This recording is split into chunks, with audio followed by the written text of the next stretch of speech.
Quando surge família, sejam bem-vindos a mais um vídeo do nosso canal. Eu quero começar falando sobre Richard Rios na Roma. Tenho recebido inúmeras mensagens, perguntas, dúvidas sobre esse print aqui do Fabrício Romano, falando que exclusivo o Palmeiras negociou com a Roma por 30 milhões de euros o meio-campista Richard Rios. Rapaziada, isso é um fake news, tá bom? Não procede, é só você ver que ali tá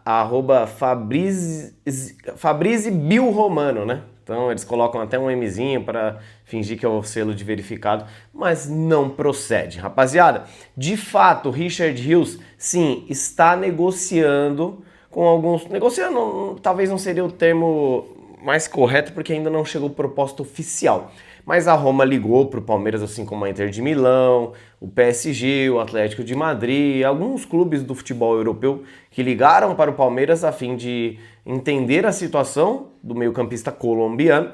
A Roma é uma das candidatas, segundo inclusive o próprio Fabrício Romano. Roma e Inter de Milão na Itália querem Richard Rios, mas é candidata. Ainda nem sequer teve uma proposta oficial. A gente não sabe em números quanto qualquer um desses clubes europeus pagaria por Richard Rios. A gente sabe por fontes internas que o Palmeiras só negocia Richard Rios por volta ali de 30 milhões de euros. Então não procede.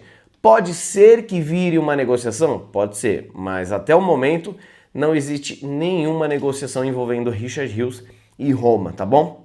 Vamos falar agora sobre Ramon Sousa, que foi anunciado pelo Verdão e ele assinou um vínculo de 5 anos com o Alviverde. Ele terá contrato até 2030, rapaziada. Segundo o atleta, a grandeza do Palmeiras foi preponderante para ele fechar com o Alviverde. Ele diz assim, ó, abre aspas, jogo por fora, gosto do mano a mano, de encarar a marcação, gosto de marcar gols ou dar assistências aos meus companheiros. É disso que nós precisamos, ô Sousa. Vamos repetir o que ele gosta? Ele gosta de jogar por fora, do mano a mano e de encarar a marcação. E também fazer gols ou dar assistências. É isso que a gente precisa, Sousa. Nós vamos cobrar, tá bom? Seja muito bem-vindo. Ele que já conheceu aí as dependências da academia de futebol e já estará aí à disposição do técnico Abel Ferreira.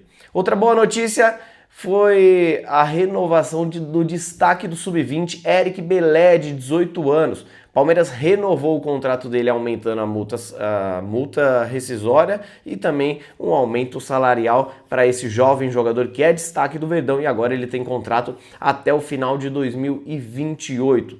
Eric Belé, com certeza, o ano que vem terá oportunidades no profissional porque é um baita de um jogador, viu, rapaziada? Olha, sobre a volta do Allianz Parque, muita gente pergunta, e aí, Fabinho, como é que vai ser a volta do Allianz Parque? Palmeiras Atlético Mineiro vai ter restrição por conta de shows. Começamos bem, hein, rapaziada? Não tem o que fazer, né? Restam 20 anos ainda de acordo com a W Torre. Mas a boa notícia é que, para os jogos importantes das próximas semanas aí, que é o qual? Libertadores contra o Universitário e a Copa do Brasil contra o Corinthians, os dois mata-mata, o Palmeiras vai ter estádio cheio, disponibilidade 100% no Allianz Parque para ter a sua torcida empurrando o time nesses jogos tão importantes. Então o W Torre vai atrapalhar um pouquinho somente no jogo contra o Atlético Mineiro. Agora uma informação sobre um jogador que, segundo o Flávio Latifi, teria pedido para ser negociado com um clube árabe.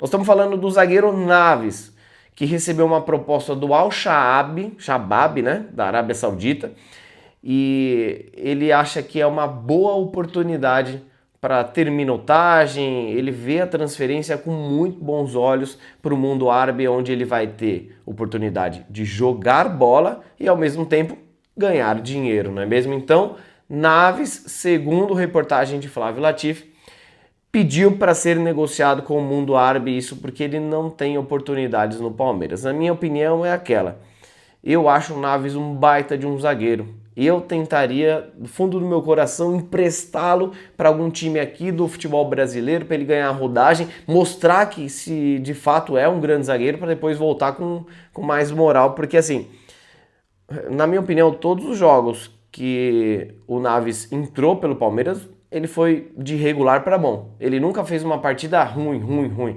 Teve um lance que ele, acho que contra o Fortaleza, ele subiu, a bola bateu na mão dele, foi pênalti, o Everton pegou aquele pênalti no finalzinho, foi um jogo muito importante, então talvez tenha sido um erro dele ali. De resto, ele sempre jogou muito bem.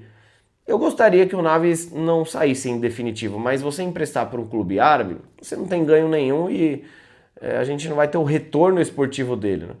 Agora, também não dá pra gente ficar com um jogador eternamente aqui no banco de reserva e não dar oportunidade. Então, assim, se a gente não tem uma projeção futura para ele, eu negociaria sim com o Al-Shabaab da Arábia Saudita. E para finalizar, eu coloco aí na tela a premiação, os valores que os clubes brasileiros vão trazer aqui pro Brasil. Não é bem assim, rapaziada. Até porque nós temos impostos altíssimos lá nos Estados Unidos. Algo em torno de 30% a 40% vai ser descontado de cada clube por conta dos ganhos lá no Mundial de Clubes. Mas ainda assim é muito dinheiro, não é? Palmeiras, Fluminense, Flamengo e Botafogo saem mais ricos desse torneio lá nos Estados Unidos. O que a gente precisa saber é se vai transformar isso em gana para os jogos aqui contra os brasileiros. Ou vocês vão falar que os clubes brasileiros e sul-americanos são melhores que o Chelsea. São melhores que a Inter de Milão. Não são, né? Então, parabéns ao Fluminense por ter chegado na semifinal. Eliminou uma forte Internazionale de Milão. Parabéns ao Palmeiras por ter chegado à quarta. Eliminou o Botafogo, um jogo difícil, ok. Mas ontem a gente finalizou o dia aí vendo uma cena de alguns jogadores do Fluminense bem chateados, bem tristes, principalmente o John Arias. Essa imagem doeu um pouquinho em mim porque, ao contrário do que a gente viu no Fluminense, com um elenco hiper limitado, que chegaram muito mais longe do que era para ter chego, a gente viu no Palmeiras técnico, jogadores dando risada. E eu repito o que eu falei no vídeo de pós-jogo dessa partida. O que mais me deixa magoado, chateado, puto, é a sensação de se ganhou, ok? Se perdeu, ok. Não tem que ter essa sensação. Tem que ser sentido. Não sabe, a gente sabe que não vamos ganhar sempre. Se ganhar, vamos extravasar, vamos comemorar. Se perder, tem que ficar puto, sim. Tem que tentar não repetir essas constantes eliminações nos mundiais de clubes que a gente tem disputado. Nos últimos anos jogamos 3. Um caímos na primeira fase, outros por pouco na prorrogação e outro agora nas quartas de final. O que eu espero do fundo do meu coração é que esse Mundial de Clubes não traga só valores financeiros para o Palmeiras, e sim ideologia de que precisa se entregar um pouquinho mais. Avante palestra!